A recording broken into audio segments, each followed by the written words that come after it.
The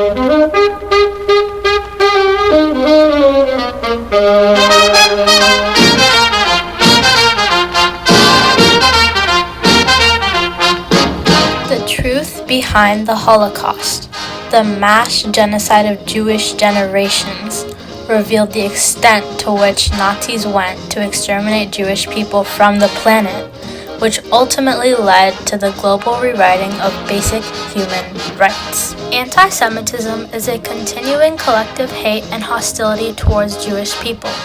Anti-Semitic beliefs are rooted in the belief that Jewish people threaten cultural, social, economic, and political structures. Anti-Semitism has been happening for generations, and it's been a sort of tradition to hate and dehumanize Jewish people, even since Greco-Roman times and from religious Christian and Muslim disagreements. So throughout history, the Jewish people have been singled out and attacked, and this hatred became much worse during the Holocaust. Because of this widespread hate, people known as anti-Semites became a more intense force in the world. An anti-Semite is someone who is actively hostile towards Jewish people, and it is a part of their everyday life and identity. However, during World War II, Hitler further fueled anti-Semitic ideas through his hateful agenda.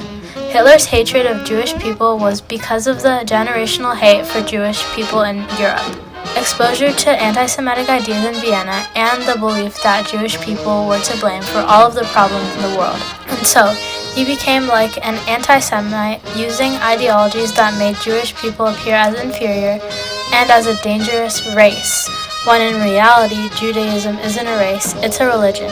But Hitler's belief became a part of Nazi policies, which ultimately led to the Holocaust and caused anti-Semitic hate to escalate.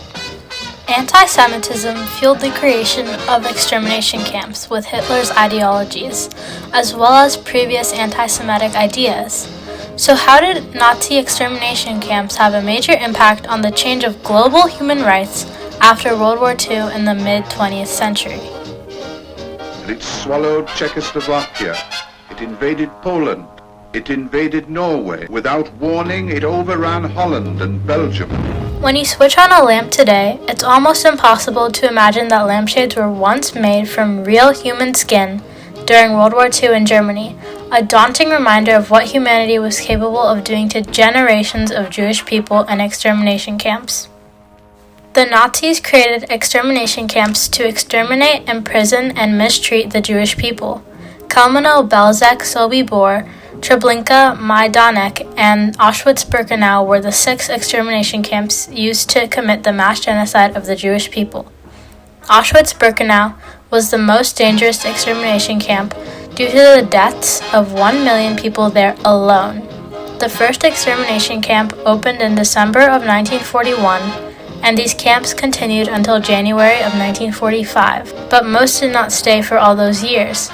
The Jewish people who were in the extermination camps were killed quickly in gas chambers, which poisoned and suffocated them, but some did stay if they were seen as useful for labor work. As a result of these extermination camps, about 3 million people died.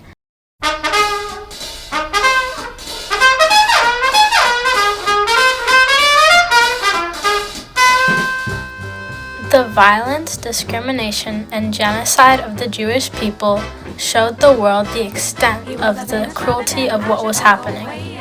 Reports and interviews came out to the world about these extermination camps, which were shocking and horrifying to the public. Moreover, world leaders such as the US, Britain, and France knew what was happening, but did not let in more refugees because some people acted as refugees when they were actually spies. This made it difficult for the Jewish people to immigrate to places outside of German-occupied lands. Globally, reactions to the Holocaust and extermination camps were mixed. Even then, the information was sometimes false.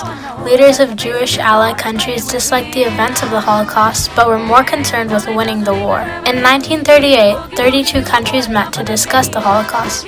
They all knew that what was happening was wrong, but they didn't take in any more refugees. Moreover, for the general public, information was limited and spotty because of misinformation and a lack of media evidence. In Europe, the BBC was able to report some scattered details of the Holocaust, but America just began to understand what was going on in 1943. But by the end of the war, photographs, films, and radio reports from the US, UK, and the Soviet Union from when they liberated the extermination camps revealed the horrors of the Holocaust for the Jewish people. There were not many protests or resistance about the situation of the Holocaust due to misinformation and a lack of information. But one example of resistance was the Rosenstrasse demonstration from February 27th to March 6th in 1943. Hundreds of non-Jewish German wives who were married to Jewish men held a non-violent protest outside a building on Rosenstrasse in Berlin, where around 2,000 Jewish men were being held by the Gestapo, Nazi police, during a mass roundup. The protesters feared their husbands would be deported and killed, but fortunately the men were slowly released from the Gestapo.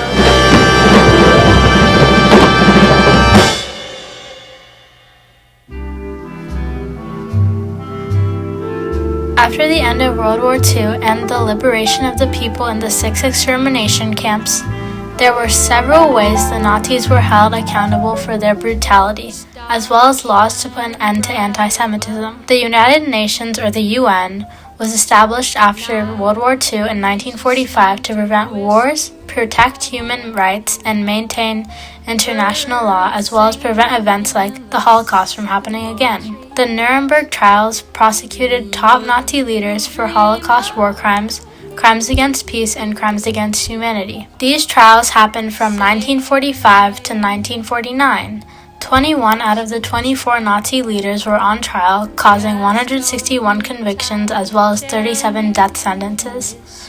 One of the reasons they were prosecuted was because they completely disregarded the international humanitarian law, which has existed since 1863. In 1948, the Universal Declaration of Human Rights established fundamental, universally protected human rights. All people are born free, equal, and have rights such as life, liberty, security, education, work, and freedom of expression, as well as religion. The Genocide Convention became international law in 1948 and defines genocide as acts to annihilate a nation, an ethnic group, a race, or a religious group. So countries became required to prevent and punish genocide. Furthermore, the United Nations High Commissioner for Refugees created a Refugee Convention in 1951, which defines who a refugee is and sets the legal rights and protections they are entitled to, such as access to education, work, and safety. Its main rule is non-refoulement, which doesn't let refugees go back to the places where they faced danger. So, ultimately, several reform policies were made after World War I against anti-Semitism, such as the Universal Declaration of Human Rights in 1948, Convention on the Prevention and Punishment of the Crime of Genocide in 1948, European Convention on Human Rights in 1950, the 1951 Refugee Convention, the Nuremberg Principles in 1950, and the International Convention on the Elimination of All Forms of Racial Discrimination in 1965. To remember the atrocities of the Holocaust, International Holocaust Remembrance Day is held annually on January 27th and was established in 2005. Its date was inspired by the date of liberation of the Auschwitz-Birkenau extermination camp on January 27th, 1945. Ultimately, Nazi extermination camps revealed the truth behind the Holocaust to the world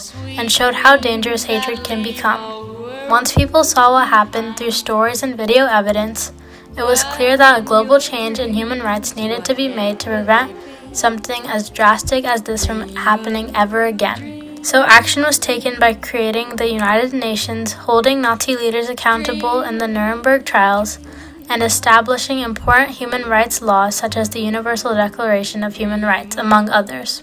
Overall, the cruelty and dehumanization that occurred in extermination camps helped reshape global human rights to help society not to fall back into a situation such as the Holocaust, and to stand up against anti-Semitism in order to protect humanity.